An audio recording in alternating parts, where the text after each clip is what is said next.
Minha nora me ligou chorando. Seu filho me expulsou de casa com os netos. E eu? Eram 5:30 da manhã quando o telefone tocou. Eu ainda estava naquela zona entre o sono e o acordar, sabe? Aquele momento em que você não sabe se é sonho ou realidade. Mas o toque insistia. E quando eu vi o nome dela na tela, Camila, meu coração já apertou. Ninguém liga esse horário para dar boa notícia. Eu atendi. Alô? E o que eu ouvi do outro lado foi um choro sufocado, um choro desesperado. A voz dela tremia tanto que eu mal conseguia entender. Mãe, ele me botou pra fora, com as crianças. Eu sentei na cama de um pulo. O coração disparou. A mão gelou. Como assim, Camila? Fala direito, pelo amor de Deus. Seu filho, ele me expulsou de casa. Eu tô na rua com os meninos. Eu não sei o que fazer. E naquele segundo, o chão sumiu debaixo dos meus pés. Porque ela não estava falando de um estranho. Ela estava falando do meu filho. Eu nem pensei. Levantei, joguei água no rosto, vesti a primeira roupa que achei, peguei bolsa, documento, celular e saí. Nem café eu tomei, nem sapato direito eu calcei. Só pensava, meus netos, meus netos. Chamei um carro por aplicativo. O motorista perguntou se estava tudo bem porque eu devia estar com cara de quem tinha visto um fantasma. Eu só consegui dizer, vai rápido, por favor. No caminho, liguei para ela de novo. Camila, onde vocês estão? Na pracinha, perto do mercado. Aquela que tem o parquinho quebrado. Eu conhecia. Ficava a uns 15 minutos de casa. Lugar escuro, perigoso de madrugada. E ela ali, com 2 filhos pequenos. Quando eu cheguei, o sol ainda nem tinha nascido direito. E eu vi. Camila sentada no banco de concreto, com o Arthur de 5 anos no colo, enrolado num cobertor fino, e a Sofia de 3 segurando uma mochila da Frozen, olhando para o chão com os olhinhos vermelhos de sono e susto. 2 sacolas de supermercado no chão, roupas amassadas, uma fralda caindo para fora. Ela levantou quando me viu e desabou. Eu abracei aquela menina porque ela ainda é uma menina, tem 28 anos, e senti o corpo dela tremendo inteiro. Calma, calma. Tá tudo bem agora. Vocês vão comigo. Peguei a Sofia no colo. Ela cheirava a shampoo de criança e medo. Arthur agarrou na minha saia. E naquele instante, eu senti uma coisa que nunca tinha sentido na vida. Vergonha do meu próprio filho. Porque eu criei o Rafael sozinha, viu? O pai dele me largou quando eu estava grávida de 6 meses. Disse que não estava preparado, que era novo demais, que eu que me virasse. E eu me virei. Trabalhei em casa de família, passei roupa, vendi marmita, fiz faxina, fiz tudo. Pra ele não faltar nada. Pra ele não sentir a ausência do pai. Pra ele crescer com dignidade. Rafael foi um menino bom, quieto e estudioso, não dava trabalho. Ajudava em casa, me abraçava quando eu chegava cansada. Dizia, um dia eu vou te dar uma casa, mãe. E eu acreditava. Ele terminou o ensino médio, começou a trabalhar numa loja de materiais de construção. Conheci-o a Camila no aniversário de primo. Namoraram 2 anos, casaram. Eu até ajudei na festa, paguei o bolo, comprei a aliança dele. No começo estava tudo bem. Eles moravam num apartamento alugado pequenininho, mas era deles. Eu via meu filho feliz, a Camila grávida, depois o Arthur nascendo, depois a Sofia. Eu era avó, realizada. Mas alguma coisa começou a mudar. Rafael começou a ficar mais seco, mais grosso, mais diferente. Eu achava que era cansaço, trabalho, pressão, mas não era só isso. Teve uma vez que eu fui visitar, levei um bolo. A Camila estava com o olho inchado. O que foi isso, filha? Ela desviou o olhar. Ah, eu bati sem querer na quina do armário. Eu não acreditei, mas também não insisti, porque a gente tem medo de ver o que não quer ver, né? Outra vez eu liguei e ouvi ele gritando ao fundo. Você é burra, é? Não sabe fazer nada direito? Quando perguntei, ele disse que era coisa de casal, que eu não me metesse. E eu não me meti. Esse é o erro que eu vou carregar para sempre. porque tinha sinais. O jeito como ela ficava quieta quando ele chegava, o jeito como ele controlava o dinheiro, o celular, as saídas dela, o jeito como ele começou a beber mais, o jeito como ele falava dela na frente dos outros. Essa aí não serve nem para fazer um arroz. E eu passei pano. Eu disse, todo casamento tem briga. Eu disse, ele tá estressado. Eu disse, ele é meu filho. Ele não faria isso. Mas fez. A Camila me contou tudo naquela manhã. Sentada na minha sala, com os meninos dormindo no sofá, ela desabafou. E cada palavra era uma facada. Mãe, faz tempo que ele não é mais o mesmo. Ela disse que Rafael começou a xingá-la todo dia, que chamava ela de vagabunda, inútil, peso morto, que ele controlava até o que ela comia. Se eu comesse 2 vezes no almoço, ele dizia que eu estava engordando, que eu era uma vaca. Ela disse que ele trancava o dinheiro, que ela tinha que pedir permissão até para comprar fralda. Quando eu pedia, ele gritava na frente das crianças, dizia que eu só sabia gastar, que eu não prestava para nada. Ela contou que ele começou a impedir ela de sair. Eu não podia ir na casa da minha mãe, não podia levar as crianças no parque. Ele dizia que eu era querendo arrumar outro. E piorou. Teve um dia que ele pegou meu celular e quebrou. Disse que eu não precisava de telefone, que lugar de mulher casada era dentro de casa. Ela mostrou o braço. Tinha uma marca roxa, velha, já esmaecida. Ele me empurrou contra a pia. Eu caí, bati o cotovelo. Eu senti a bile subir. Por que você não me contou antes? Ela baixou a cabeça. Porque eu tinha vergonha, mãe. E porque eu tinha medo que a senhora não acreditasse em mim. E aquilo doeu mais que tudo. Porque ela estava certa. Eu não teria acreditado. Não da primeira vez. Talvez nem da segunda. Porque era mais fácil acreditar que ela estava exagerando do que aceitar que meu filho tinha virado isso. Mas a gota d'água foi anteontem. Rafael chegou bêbado. Já estava ficando frequente. Ele entrou gritando, quebrando coisa. Ele pegou a Sofia pelo braço, mãe. Ela chorou. Ele sacudiu ela e gritou, cala essa boca. Camila tentou interferir. E ele me jogou no chão, na frente dos meninos. Arthur começou a chorar. Rafael chutou a mesinha de centro, quebrou o vaso. Ela tentou acalmar, tentou conversar. E ele explodiu. Então sai daqui. Leva essas crianças e vai embora. Você não presta pra nada mesmo.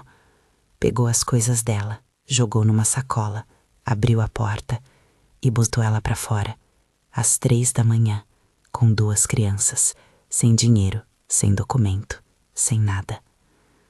Quando ela terminou de contar, eu não conseguia parar de chorar, porque eu conhecia aquele Rafael, o menino que eu criei, o menino que me abraçava, o menino que dizia eu te amo, mãe, toda noite antes de dormir. Mas aquele homem que ela descreveu, esse eu não conhecia.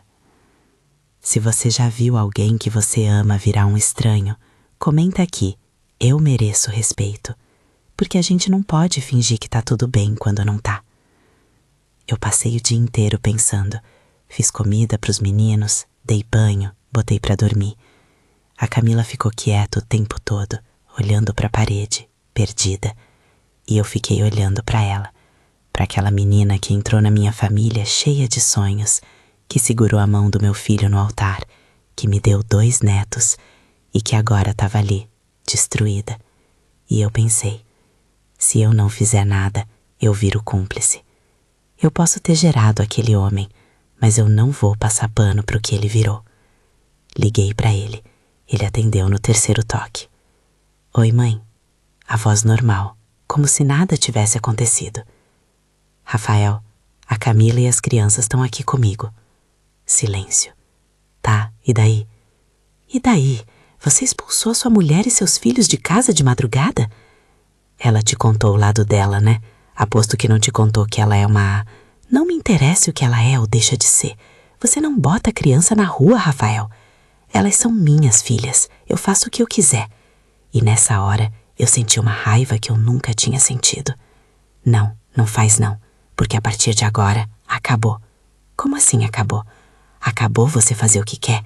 Acabou você achar que pode humilhar, agredir, ameaçar. Acabou. Ele deu uma risada seca. A senhora tá do lado dela, é? Minha própria mãe virando contra mim? Eu não virei contra você. Eu virei contra o que você fez, que é bem diferente. Ele desligou na minha cara. E foi aí que eu decidi. Eu não vou deixar isso barato. No dia seguinte eu acordei cedo. Tomei café, vesti uma roupa decente, penteei o cabelo. E falei pra Camila, hoje nós vamos resolver isso. Levei ela até a Defensoria Pública. A gente esperou quase 2 horas, mas eu não saí de lá. A advogada que nos atendeu foi um anjo. Ela ouviu tudo, anotou tudo. A senhora tem provas. Camila mostrou o braço roxo, mostrou mensagens antigas que ele mandava xingando ela. Mostrou um áudio onde ele gritava. Eu nem sabia que ela tinha guardado isso. Isso é o suficiente para pedir uma medida protetiva de urgência. O que é isso? Perguntei. É uma ordem judicial que impede ele de se aproximar dela e das crianças. Se ele descumprir, ele pode ser preso. Camila arregalou os olhos. Mas ele é o pai delas. E você é a mãe. E o papel de pai não dá direito de machucar ninguém. A advogada pediu também que a gente registrasse um boletim de ocorrência. Fomos até a delegacia da mulher. Eu segurei a mão da Camila o tempo todo. A delegada foi séria, mas acolhedora. Você não tá sozinha, tá? Tem muita mulher passando por isso. E tem lei para proteger você. Tiraram foto das marcas. Gravaram o depoimento. E no final, a delegada falou uma coisa que eu nunca vou esquecer. Mãe, a senhora fez a coisa certa trazendo ela aqui, porque tem muita mãe que protege o filho errado. E a senhora escolheu proteger quem estava sendo destruído. Eu chorei, porque ela tinha razão. E porque eu quase não fiz isso. 3 dias depois, a medida protetiva saiu. Rafael foi notificado. Ele ligou para mim, fora de si. A senhora fez isso comigo? Sua própria mãe me denunciou? Eu não te denunciei. Eu protegi seus filhos, que é o que você deveria ter feito. Eu vou perder tudo por causa dessa vagabunda. Não. Você vai perder tudo por causa de você mesmo. Porque você escolheu bater, humilhar e expulsar. Ninguém te obrigou. Ele gritou mais um pouco, xingou, ameaçou. E eu desliguei. E bloqueei o número. Se você é mãe ou avó e sabe o que é ter que escolher entre o filho e o que é certo, comenta. Chega. Porque amor de mãe não é aceitar abuso, é impor limite. 2 semanas depois, Rafael apareceu na minha porta. Eu tava sozinha. A Camila tinha ido levar os meninos na escola. Ele bateu. Eu abri. E quando eu vi ele ali, magro, com olheira, barba por fazer, roupa amassada, eu senti pena, mas eu não abri a porta. O que você quer? Mãe, eu preciso falar com a Camila. Não pode. Você tá proibido de chegar perto dela. Eu só quero conversar. Rafael, você perdeu o direito de só conversar quando você botou ela e seus filhos na rua de madrugada. Ele baixou a cabeça. Eu sei que eu errei. Você não errou. Você escolheu. Errar é esquecer o gás ligado. Você escolheu humilhar. Escolheu bater. Escolheu expulsar. Ele começou a chorar. E aquilo partiu meu coração, porque eu lembrei do menino que ele foi, do filho que eu criei, do homem que ele podia ter sido. Mas não foi. Eu deixei ele entrar, mas só até a sala. Sentei na frente dele. Rafael, eu te amo. Você é meu filho. Sempre vai ser. Mas eu não vou fingir que tá tudo bem. Porque não tá. Ele limpou o rosto com a manga da camisa. Eu não sei o que aconteceu comigo, mãe. Eu juro, eu não queria ser assim. Então para. Para de beber. Procura ajuda. Faz terapia. Faz tratamento. Mas para. Eu só quero minha família de volta. Sua família tinha medo de você, Rafael. Suas filhas choravam quando você chegava em casa. Sua esposa dormia tensa, esperando o próximo grito. Isso não é família. Isso é terror. Ele soluçou.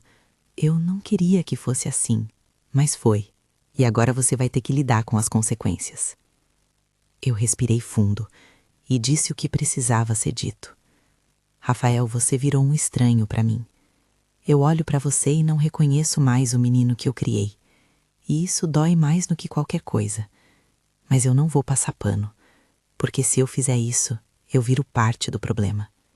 Ele levantou o rosto, os olhos vermelhos. A senhora tá me abandonando? Não, eu tô te amando do jeito certo, te amando com limite.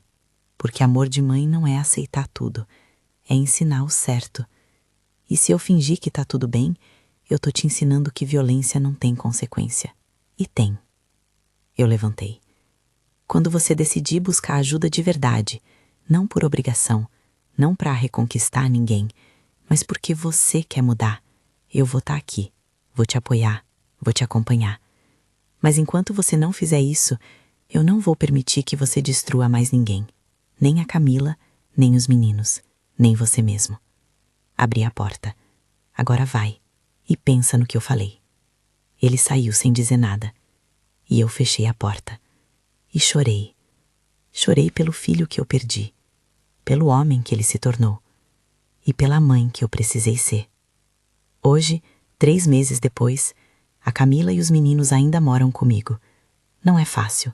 A casa é pequena, tem dia que falta espaço, falta silêncio, falta grana. Mas tem paz. E paz vale mais do que qualquer coisa. Camila tá trabalhando. Conseguiu uma vaga de atendente numa farmácia. Ganha pouco, mas é dela. E ela chega em casa com a cabeça erguida. Os meninos também. Arthur voltou a sorrir. Sofia não acorda mais chorando de noite. E eu? Eu aprendi uma coisa que eu deveria ter aprendido antes. Mãe não é refém. Eu passei tanto tempo achando que meu papel era aceitar tudo, porque mãe ama incondicionalmente, que eu esqueci que amor também é limite. Amor também é dizer, não, isso aqui eu não aceito. Amor também é proteger quem está sendo destruído, mesmo quando o destruidor é alguém que você ama. Rafael tentou contato algumas vezes, mandou mensagem pedindo desculpa, pedindo para ver os meninos. A advogada orientou a Camila a responder pelo advogado dela, com regras, com supervisão. Ele não gostou. Disse que eu manipulei ela, que eu virei a família contra ele. Mas não é verdade. Eu só parei de fingir. A mãe dele, minha comadre, a mãe do pai dele, me ligou esses dias. Disse que eu exagerei, que homem tem dessas coisas, que eu deveria ter mais paciência. Eu respirei fundo e disse: comadre, se você acha normal um homem expulsar a esposa e os filhos de madrugada, bater, xingar, humilhar, então você e eu não temos a mesma definição de normal. E eu não quero ter. Ela ficou brava, desligou. E eu fiquei em paz, porque eu não tô mais no jogo de agradar todo mundo. Eu tô no jogo de proteger quem eu amo e de ensinar que respeito não é opcional. Se você entende que proteger netos não é trair o filho, mas salvar uma família, compartilhe essa história. Porque tem muita avó passando por isso. E tem muita mulher precisando ouvir. Você não tá sozinha. Eu não sei o que vai acontecer com o Rafael. Eu rezo todo dia para que ele acorde, para que ele busque ajuda, para que ele entenda o estrago que ele fez. E se ele fizer isso, de verdade, eu vou estar aqui. Mas não vou voltar atrás. Porque eu aprendi que compaixão não é cumplicidade. Eu posso ter pena dele, posso sofrer por ele, posso torcer pela recuperação dele, mas eu não vou normalizar o que ele fez. Não vou dizer, mas ele estava nervoso. Não vou dizer, mas todo casal briga. Não. Briga é discutir sobre dinheiro, sobre sogra, sobre onde passar o feriado. Isso foi violência. E violência não tem justificativa. Hoje, quando eu olho para Camila, eu vejo uma mulher renascendo. Ela ainda tem medo, ela ainda tem pesadelo, ela ainda olha para trás quando sai na rua. Mas ela tá viva. E os meninos também. E isso é o que importa. Tem gente que me pergunta, mas e se ele mudar? E se ele melhorar? E eu digo, se ele mudar, se ele buscar ajuda, se ele provar, não com palavras, mas com atitudes, que ele é outra pessoa, aí a gente vê. Mas até lá, a prioridade é segurança. Não é reconciliação. Não é dar uma chance. É segurança. Porque perdão não significa voltar. Perdão significa seguir em paz. Sem raiva, mas também sem risco. Eu não sei se essa história vai ter final feliz, porque a vida real não é novela, mas eu sei que eu fiz o certo. E que se eu tivesse que escolher de novo, eu escolheria a mesma coisa. Porque meu neto não vai crescer achando que bater em mulher é normal. Porque minha neta não vai crescer achando que ela tem que aceitar violência para manter uma família. E porque eu não vou morrer sabendo que eu vi e fingir que não vi. Se você é mãe, avó, tia, amiga e sabe que às vezes amar é dizer não, comenta aqui. Limite também é amor. E compartilha com alguém que precisa ouvir isso. Porque a gente não tá aqui para fingir. A gente tá aqui para sobreviver. E para ensinar às próximas gerações que respeito não se implora. Obrigada por me ouvir. Obrigada por não julgar. E obrigada por entender que às vezes ser mãe é ter coragem de não ser conivente. Um beijo no coração de cada uma de vocês. E força. Sempre força.